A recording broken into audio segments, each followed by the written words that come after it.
Wow, what an incredible room. Whoa, bright light. I hope I'm not blinding anybody with my gray hair and the bright light. Well, good morning, everyone, and welcome to Apra Talks, the Leadership Edition at Prospect Development 2014. My name is Michael Quevely, and I'm going to be your host for the Apra Talks and the networking roundtable discussion to follow. To kick off the morning, we have three of Apra's best beloved speakers ready to share their insights on the hot topic of leadership. After these presentations, you'll have the opportunity to reflect on their remarks with colleagues at your table in a fashion that's well suited for our Vegas venue. Now, most of the tables have been assigned a dealer, and they're going to be distributing cards to you that will have questions that will correspond to their questions that they're going to be asking you. What we'd like you to do is to think about the sessions that you've just heard in responding to your questions. Now, if you don't have a dealer at your table, please feel free to grab one of those visors, grab the deck of cards, the instructions in front of you to start the discussion. Now, we also have volunteers who will be visiting each of the tables and tweet takeaways from the discussion. Now, you can also add to this incredible successful event by adding your own tweets. Simply use hashtag APRAPD2014. Now, by doing so, you'll help other attendees learn from the discussions and everything that you're learning from your table. Now, allow me to introduce the first talk of the day, Josh Burkholz of Benz Whaley Flesner.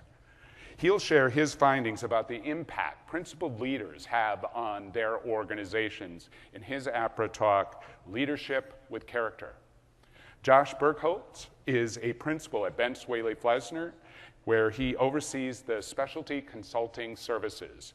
Josh also founded the BFW analytics division, DonorCast. He has built data mining programs and ushered organizational changes for organizations in higher ed, healthcare, the arts, advocacy, and social services. He is widely regarded as a leading innovator in the 21st century developing strategies and authored the sought-after book, Fundraising Analytics, Data Guide to Strategy. Please welcome to the stage, Josh Burkholz.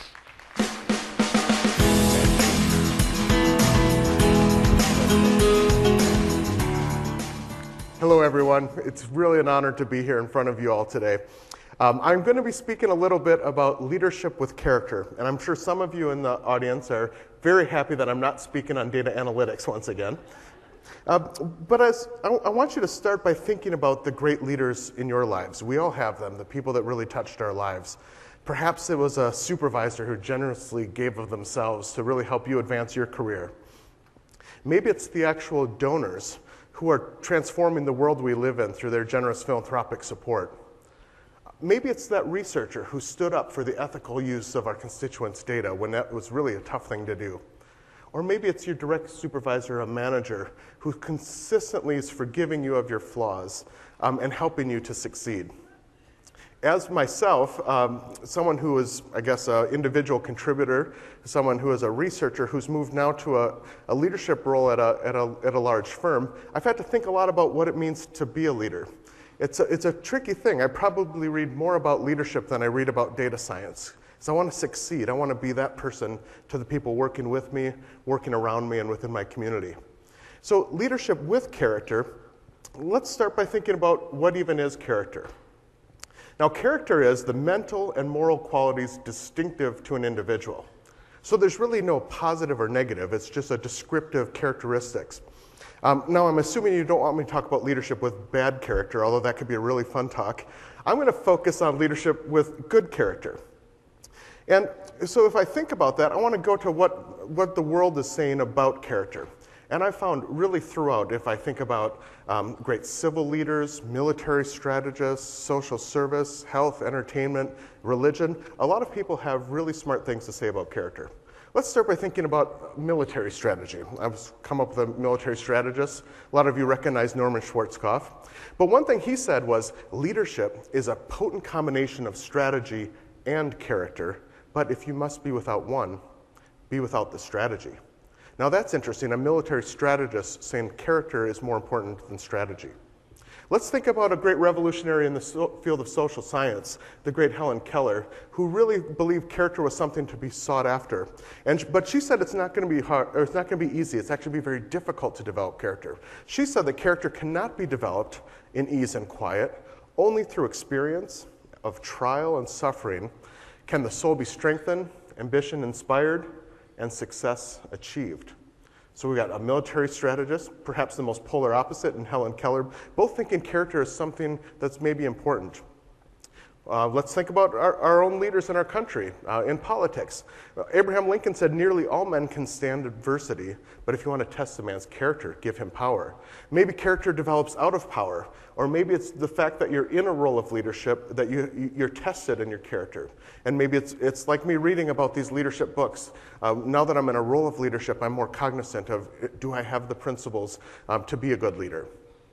So we've got military strategy, social science, our great civil leaders, even health and entertainment. The late Bruce Lee, who said, knowledge will give you power, but character, respect.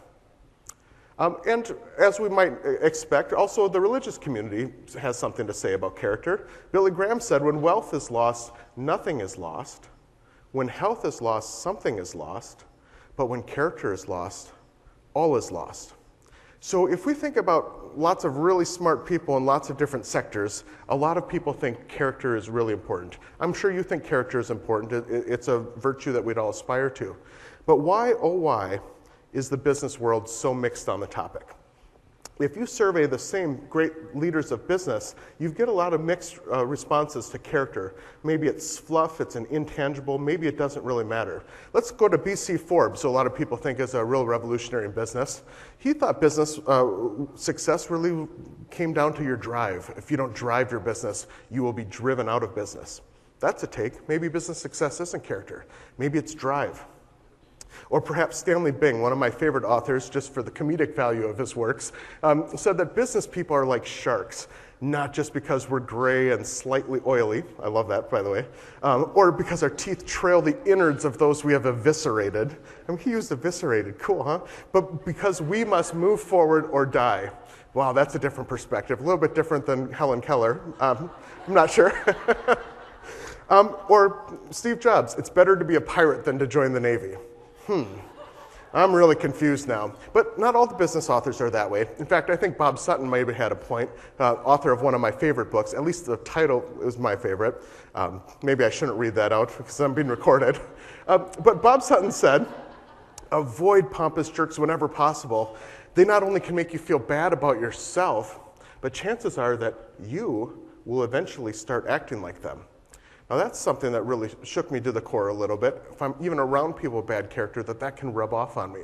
So I want to go to someone who specifically wrote about character, and I discovered the authors Fred Keel and Doug Lennox, who wrote the book Moral Intelligence. They wanted to ask the question, does character really matter? And they sought out in a book called Moral Intelligence. They set out a hypothesis that actually having character was a cause of business success, having good character. And it was a really interesting book, and I had read this book, and as chance would have it, I actually ran into Fred Keel and was sitting next to him on an airplane, and I got to meet him. And it sparked a partnership that exists to this day. That was 6 years ago now. But they defined positive character as having 4 primary attributes. Now, the first way that they describe it is integrity. Integrity is really walking the talk, being consistent and trustworthy, because you're acting consistently with your principles, values, and beliefs. You tell the truth. You stand up for what is right. You keep your promises. So the first attribute of character is integrity. Now, the second would be forgiveness. Not just forgiving others, but also forgiving yourself. Are you able to forgive yourself when you do something wrong?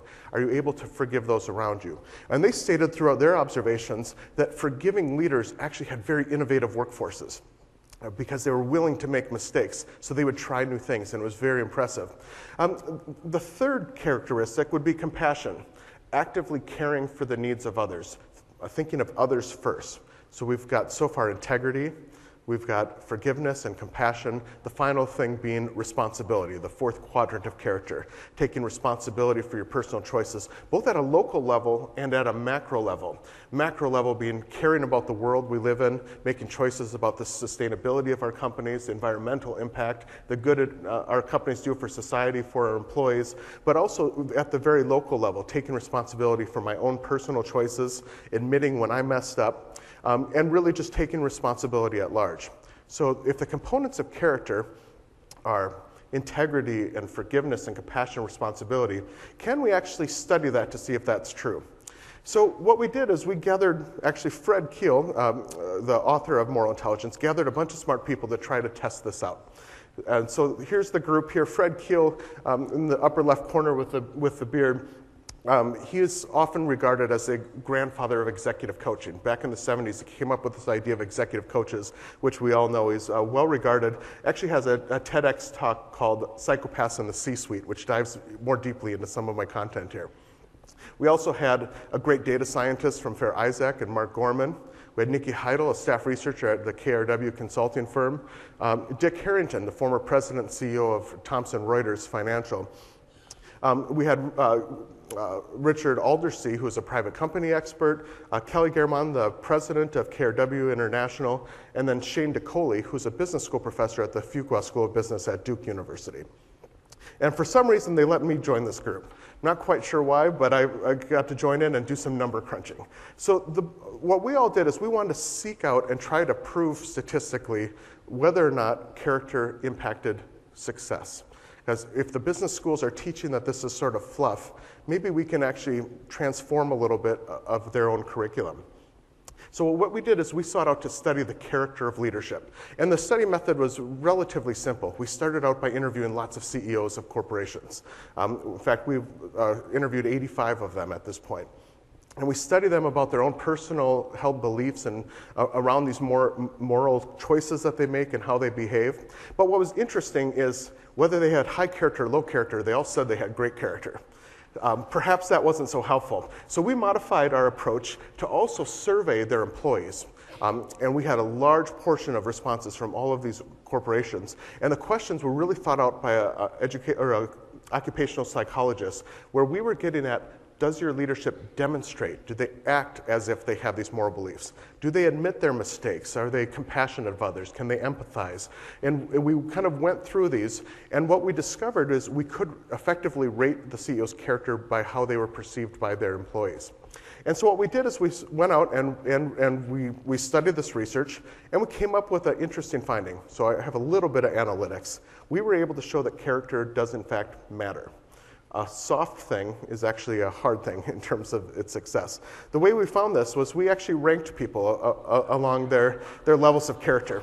From the high character virtuosos that had high integrity, forgiveness, very respectful of others, all the way down to, as you can see, we didn't have any actual psychopaths. I was hoping we did, because I wanted to meet one and talk to him, but it seemed to skew male towards the bottom. I don't know what that means. But anyways, we had a lot of almost psychopaths that seemed to be pretty devoid of any of these moral characteristics. So we had a whole curve. So what we wanted to do is take this curve of people by their moral characteristics and then compare it to external, exogenous business success data to see if character was actually predictive of business success. And indeed, we found that it was. First of all, the top half of this character curve, we found that the return on assets, which is a common measure of business success, which is our assets, how much have they increased, we saw a 5.3% increase in the top half of the character CEOs. But when we looked at the bottom half, we saw only a 1.9% return on assets. Now, it was still a return on assets that was positive, which begs the question, they're still doing something good for their business. So we studied the economics of why businesses succeed, and it's really three primary reasons. One is macroeconomics.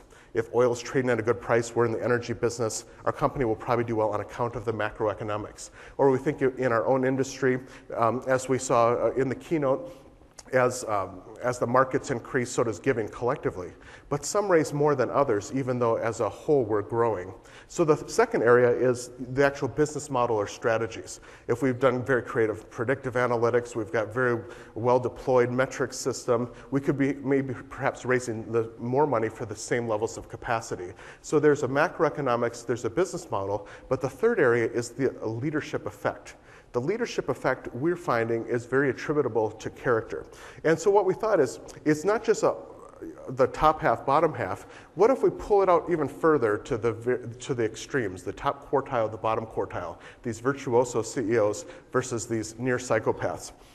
And what was interesting is the high character CEOs had an 8.39% return on assets, and the low character CEOs were actually costing their companies money. They were losing asset value from year to year. This is over a 3-year period.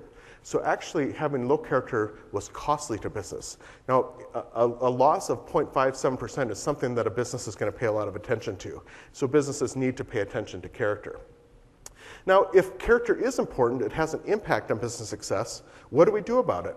Well, character can be taught. One thing that you might know is that habits can be developed. You do something, what is it, the saying, for 21 days in a row it becomes a habit. What we found is the way to develop character is to develop the habits, which then move into character. And there was 3 habits that were very common to our virtuoso leaders, that top quartile. One is they have an empathy habit. They have a habit of thinking of how others feel, putting themselves in others' shoes, their customers, their employees, the world at large. They can empathize. Second is they have an others first. When they make choices based on what's good for other people before what's good for me. And the third habit is the I screwed up habit. They're ready to admit that I screwed up, I made a mistake. They're open about it. The employee said they always admit their mistakes, and that's very liberating for the rest of us to hear our leaders say that. So there's an empathy habit, an others first habit, and an I screwed up habit. So if you want to become a great leader, I would suggest that you start practicing these things so they can develop into habits. Practice empathizing. When you're trying to push out research reports and the gift officers are not taking them, try to put yourself in those shoes. Develop that empathy habit. See what it's like to be where they are and have that constant pressure and the challenge of their travel and on the road. Consider moving from me first to others first. When you're putting in that budget request, are you thinking about what's good for me and my career, or what's great for your organization, what's great for your donor community, what's great for your employees? Because ultimately, when you take care of the others, you are taking care of yourself. So practice empathizing. Move from me first to others first, and start owning up to your mistakes. You will find it tremendously liberating to say, I screwed up, I'm going to make this better. Those habits can be developed. You can develop character. So return on character, first of all, that high character leaders produce better results. The other interesting finding was that those high character leaders within these surveys had very engaged workforces. We measured high levels of organizational energy, comments such as, I love coming to work, I work because I want to, not because I have to. It's not just a contract for my salary, it's actually something that I want to do. They have engagement rather than compliance-based systems. And it's not too late. You can strengthen your moral habits. So character, ultimately, it's the mental and moral qualities distinctive of you. So I want to challenge all the great leaders who are in this room, the leaders that are transforming our organizations by providing strategic decision support, helping our fundraisers succeed through great metrics and tracking systems, discovering new ways to raise more money through predictive analytics. I want to talk to all the prospect development community and dare you to lead with character. Thank you.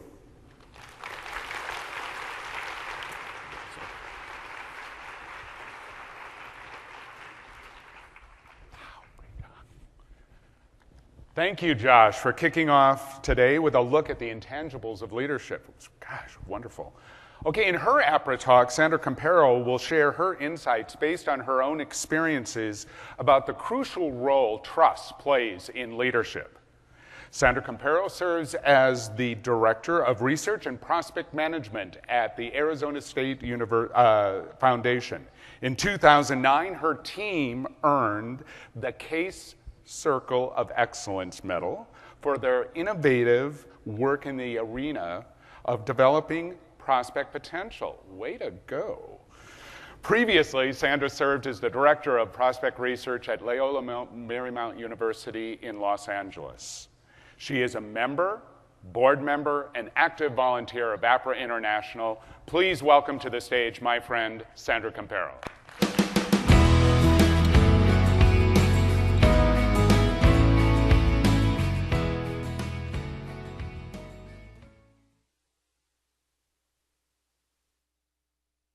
No, you can't hear. Oh, now you can hear me. Very good. Because I'm kind of loud and kind of chatty. So keeping this to 15 minutes is going to be a challenge, but I'll do my best. So I'm really so honored and privileged to be here with you today and to be able to share my personal story of leadership with trust in the midst of transition. I have to say that working at the ASU Foundation for a New American University has been the most challenging opportunity I've had personally and professionally, but it's been incredibly rewarding. I came into the ASU Foundation through at a time of tremendous change, a lot of activity, a lot of people onboarding. It was almost like a new organization being built. So there was a sense of urgency of everybody kind of getting on track and getting things moving. Half my team was onboarding at the same time, including me. So I was bringing in 4 researchers who had no experience in the field but had some fantastic transferable skills.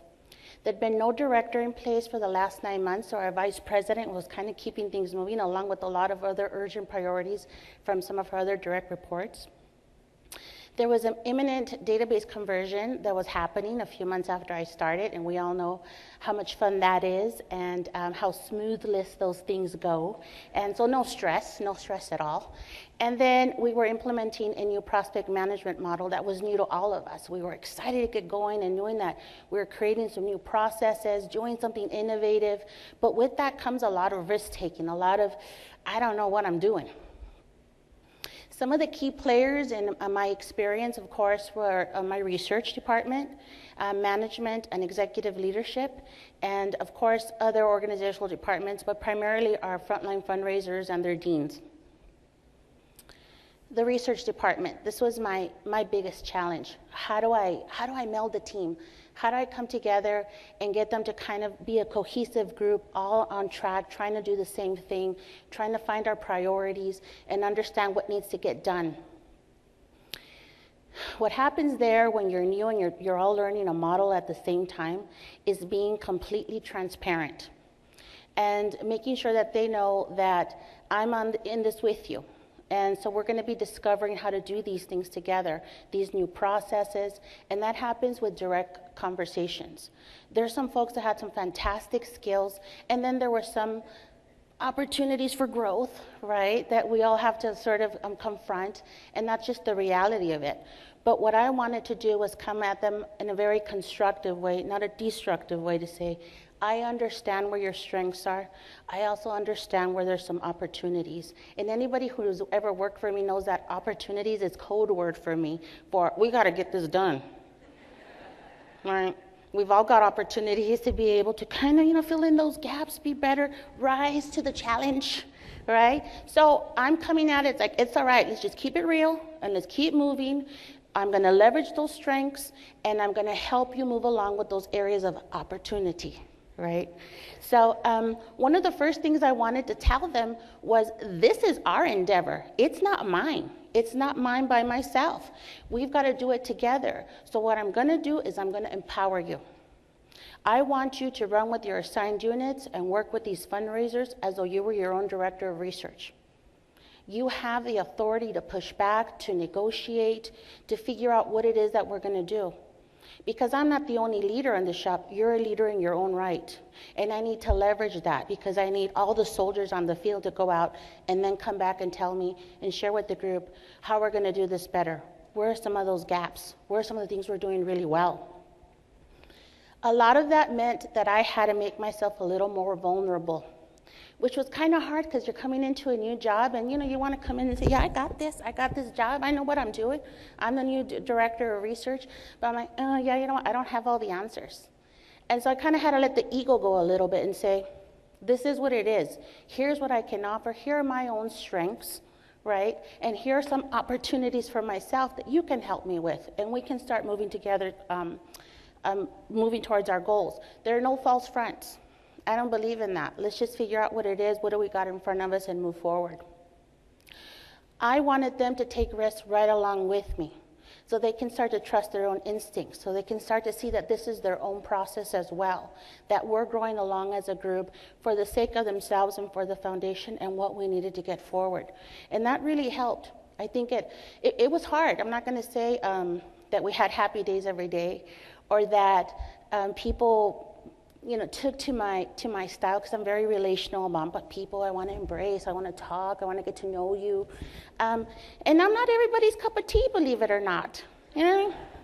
Some people are like, just tell me what you want me to do.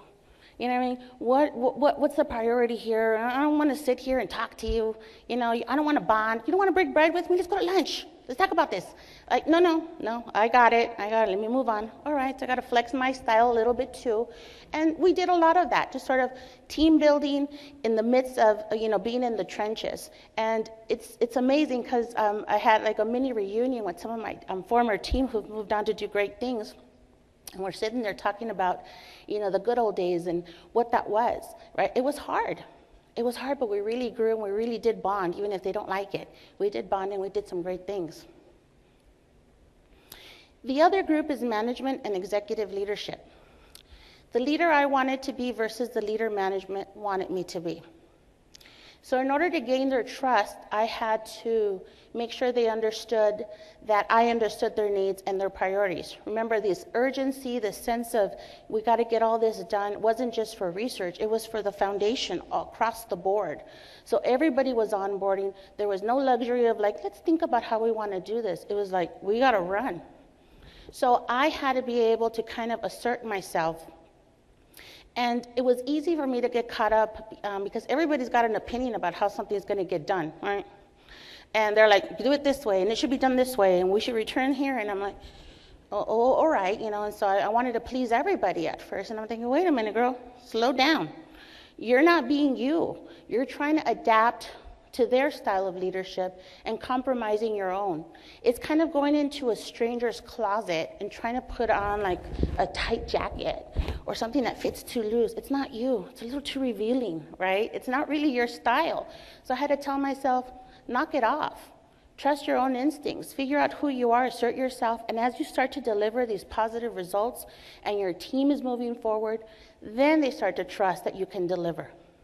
And let me tell you, there's no better feeling than when you see your team who's taking on the opportunities, really delivering. There's no better feeling than to see them feel like that confidence, right? And to deliver and to get management to say, hey, your team's doing a really great job.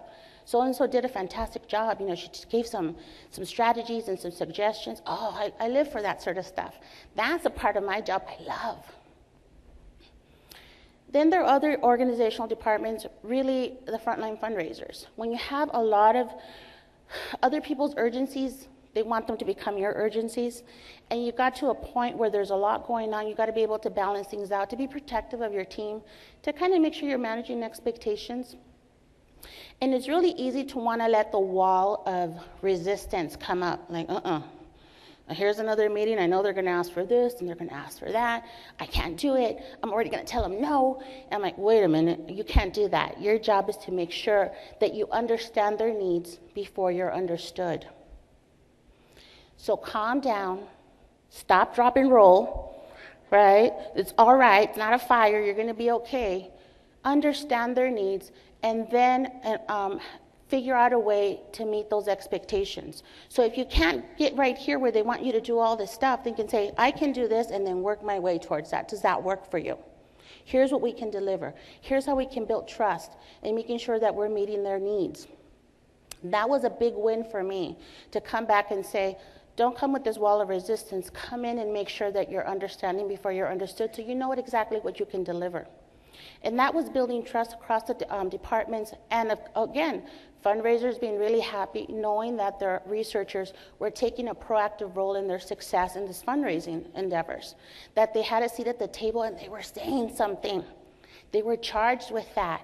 You're the director of your own research shop, run with it. And if you've got a seat at the table, for goodness sake, say something. Take a risk, even if it's agreeing with somebody, but lose the fear. My biggest lesson was trusting myself. It's really easy to get caught up in the hype, to lose sight of oneself. You ask yourself sometimes, can I actually do this? 3 weeks into the job, I went into my VP's office and I was like, Karen, I don't know I can do this. I can't quit, but it's just really hard. I don't know. There's a lot of demands. Calm down. We're going to get this done. So I was able to kind of lean on some really great leadership through the years. I've had great VPs come and go, but they've been wonderful supporters. And so you got to kind of like, don't get caught up in the hype. Don't get caught up in your own insecurities, because they'll creep up. And you'll start to look into that mirror of defeat. Have you guys seen that internet picture that goes on and over? It's a little kitty cat, and he's looking at the lion, right? Because he can see like this fantastic lion kind of looking back. Well, we're fantastic lions, but sometimes we see the kitty cat looking back, right? Sometimes I'm like, no, Sandra, you're the lion looking at the lion. You're not a kitty cat. Right? And you kind of got to get yourself back in there. Get yourself, back in your groove. And know that you've got to shake it off, keep moving, trust your instincts. Trust what you're doing. Rely on your own leadership style. We're all leaders in our own right. My team members are leaders in their own right. And I leverage that, and I appreciate that, and I embrace it. And I know that collectively, we're fantastic. Michael mentioned the 2009 Case Circle of Excellence Award, gold. Thank you very much. Don't clap, it's okay, it's embarrassing, don't clap. Yes, it was in 2009, but I am holding on to that for dear life, because it's that one thing that tells me we did it, and we did it as a team, and we did it together. So you might be asking yourself, well, I'm not kind of in that extreme situation right now. We don't have all this implementation. We don't have all this onboarding. So how do I do that? I would challenge you to then create those opportunities for yourself, because sometimes it doesn't happen organically in our workplaces. Those promotions aren't coming, or those opportunities to work on projects, maybe they're not coming your way. Take a proactive approach. Volunteer to work on stuff. If it's not happening for you within your organization, then seek out volunteer opportunities with your own chapter. Apra and your state chapters have a great need for great leaders to come in and help resolve some situations, come up with new ideas. Do it at the state chapter, do it at the national chapter, but get involved. And if you have a seat at the table, please say something. Be proactive. It's worked out for me, it's worked out for my team. And again, leaders have the responsibility to create more leaders. So I would challenge you to do the same thing in your conversations. Support one another. Have conversations about your challenges, about your successes. That's how we all learn. That's how we all learn and lean on each other. And that's what I've been able to do, because this organization has been so wonderful to me. As the ASU Foundation, I told myself I wasn't going to get emotional. But it has been wonderful. I've learned so much. And I've learned so much from this community as well. Thank you so much.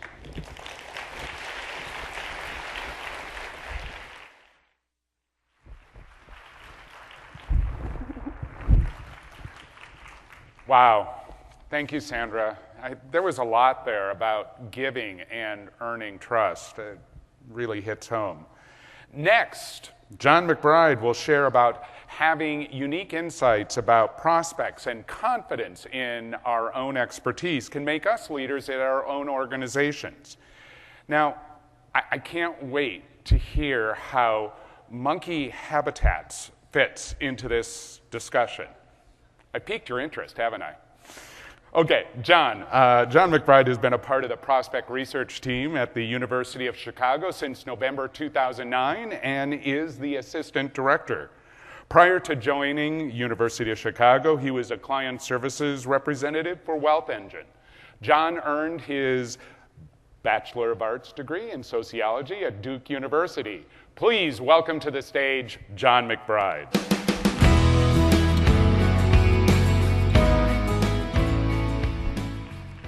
Hello, am I on? Can you hear me?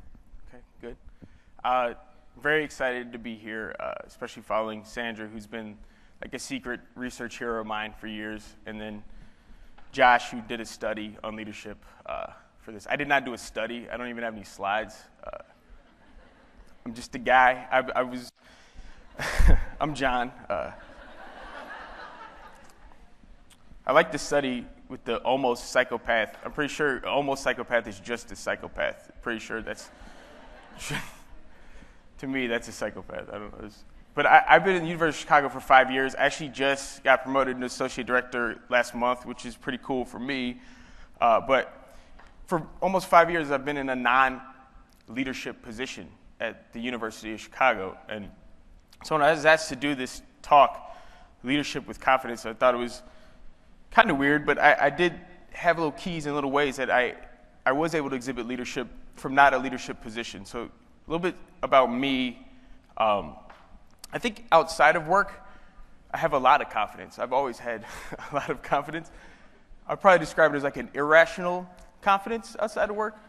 And I didn't coin that term. That term came from Bill Simmons. He's a sports writer, and he was talking about basketball players that have irrational confidence. There's certain guys on teams that will just shoot like 25 shots a game, and they pretend like they're the best player, and they're just not the best player on the team. But they will just shoot and shoot and shoot and go crazy, shoot from anywhere.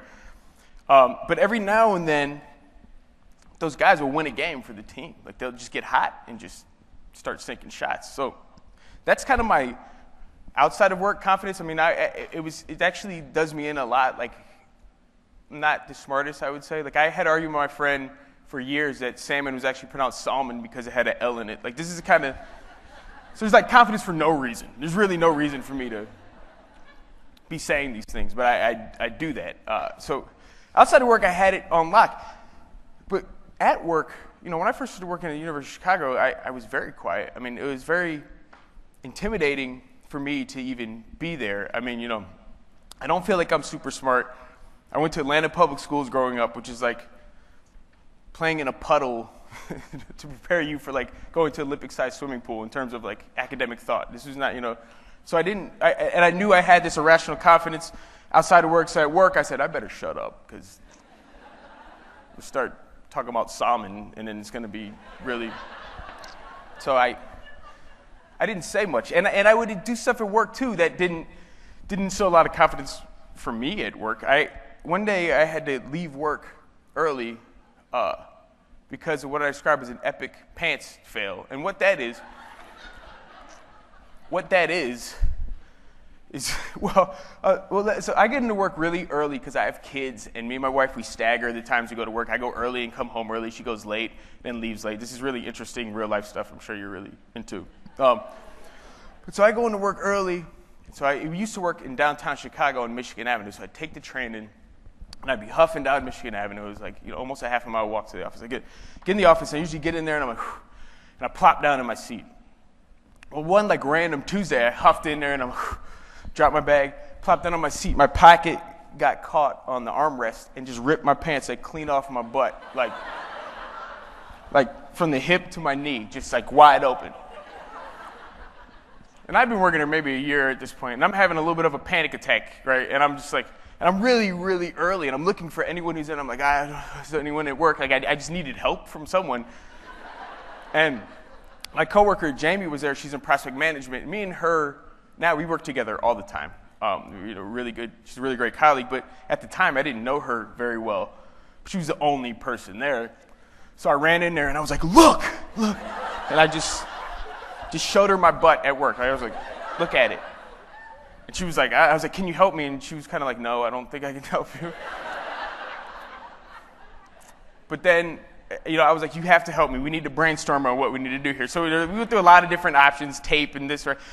We decided to staple it because we thought that would be, the key. So it was this really awkward moment. Luckily, no one else was there, where Jamie reluctantly was holding my pants and stapling it. Turns out when you staple your pants, like you're just putting more holes in your pants. So it really did not work out well for us. So I had to write an email to my boss saying, I'm going home early due to an epic pants fail. I'll explain later. So those sorts of things at work didn't really make me feel very confident at work. So for the first 2 or 3 years at the University of Chicago, I just did what everyone else really does. I researched, and I learned, and I asked questions, and I researched, and I learned, and I asked a bunch of questions, and I kind of stayed quiet, but I was learning. I was looking at a lot of things that people weren't looking at. And eventually I started to notice, I just started to know things. I'm like, hey, guess what? In Butts County, Georgia, the assessed value is like half the market value. I don't know if that's true, but I just want to say but again. So you have little facts that you know as a researcher that no one else really knows. Why would anyone else know that? But then you take these facts and you start to formulate little patterns. You start to see trends. So I'll be researching someone in the pharmaceutical industry, and I'll be like, wow, it seems like a lot of big pharma companies are spending less on research and development and just buying smaller pharmaceutical companies that do the research and development when their drug's about to go, get approved by the FDA. I was like, oh, that's interesting. But that's an actual trend of people in our constituency. There was information I was able to piece together that I really knew. And the thing is, not everyone knows this. Not everyone in your organization knows what you know.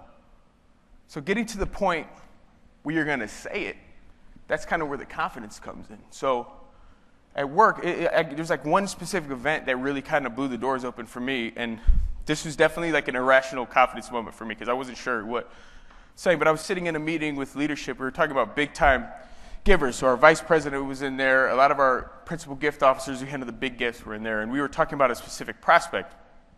And someone says, oh, this guy gave $100 million to X organization last year. He's probably tapped out for our campaign, like he can't give anymore. And I'm sitting there. Normally in these meetings, I just take notes and run back and update our database, or they might ask, like, where does this guy work again? And I'll look it up and tell them, right? But I was sitting there in this, and I was like, I can't let this slide. That's too ridiculous. I was like, no, you're just wrong. You're wrong. You're wrong. You're wrong. You're wrong. So I just yelled out. I was sitting there, and I just go, this guy made $900 million last year. And it was just like yelled it. And then our vice president was like, what? He's like, seriously? And I said, yeah, he made $900 million last year and the year before that. And everyone was quiet. But it was one of those things where I was like, how do you not know that? Like, why wouldn't you know that about this guy? And I realized they don't know this. We know it. We're looking at stuff that no one else looks at. We do things that no one else does, like a lot. We look at a lot of stuff, like, Google kind of tracks like your stuff and has Google's really confused with me right now. They don't understand what I'm doing because I'm looking at everything. I'm learning everything. All we do is really just learn and then synthesize information and then push it out. That's all we do. So, and I realized I just started doing, I was doing this with my friends. I was telling my friends how much their mom makes. I'm like, what do they do? All right, makes it. No big deal. My son's doctor, the pediatrician, like he found out what I did, and he was like, "Oh, guess how much I make?" And I was like, "How many people are in your practice, and like how long have you been doing it?" And I just nailed it, and he was like, "Oh, what the? Why do you know that?" But we need to say it. We need to say it with authority and confidence. It's kind of like, so me and my wife have 2 kids. So we don't really do much. I'm getting old. So our idea of like hanging out is just watching TV and passing out, really. So we like to watch Top Chef, which is just your standard, cooking show. Guys cook, judges judge it, and then they send people home or they give them money, right? That's it. So but those judges, Top Chef, like actually convince me about food that I'm not even in the same state as. Like, so a judge will come in and be like, this is gross. Like, how would you put salt on these clams? Everyone knows how to do that. And I'm like, yeah, that's stupid. You're dumb. And then the other guy, like, this is delicious. Oh, I love the way your pea puree is just lovely. And I'm like, yeah, pea purees are great. Like, you always put that underneath some steak. I mean, like, this guy's convincing me that everything he's saying, I'm buying. I can't even smell the food. I definitely can't taste it. You barely see it. But I know that this guy's a terrible chef and this guy's a great chef. Because this guy has the authority. He's speaking with that authority. And that's the sort of thing that we need to do all the time. And realize that we know things and we need to be able to say those things. So now when I go in these meetings, I'm in meetings with leadership and we're talking about a prospect and someone might say something like, well, this guy, he made a $5 million gift. Like, I think he's tapped out. And then now they look to me in my research department. It's not like I don't have to yell out something like a crazy person anymore. I just sit there, and now we're part of the conversation. We're thought leaders on capacity, on interests, on all these things. So our vice president will look at us and be like, is this true? Like, what do you think about that? And then we're able to relay that information. And in fact, for my weird $900 million like blurt like out. We've actually set up a whole kind of mega donor program that actually Jamie, the stapler, helps you. Like we work on this together. This is one of our main functions now. So all because I said what I know. So leading with confidence, I guess, I'm not super qualified to talk about this, I guess, but leading with confidence is really just saying what you know with authority. So that's all for me. Thank you very much. You are too funny, mother. Thank you, John. And thanks to all our Apra Talk presenters. Now, it's your time to discuss with all your attendees at the tables. Think about the presentations you've heard this morning. You have about 30 minutes to discuss your topics. Get ready, get set, go.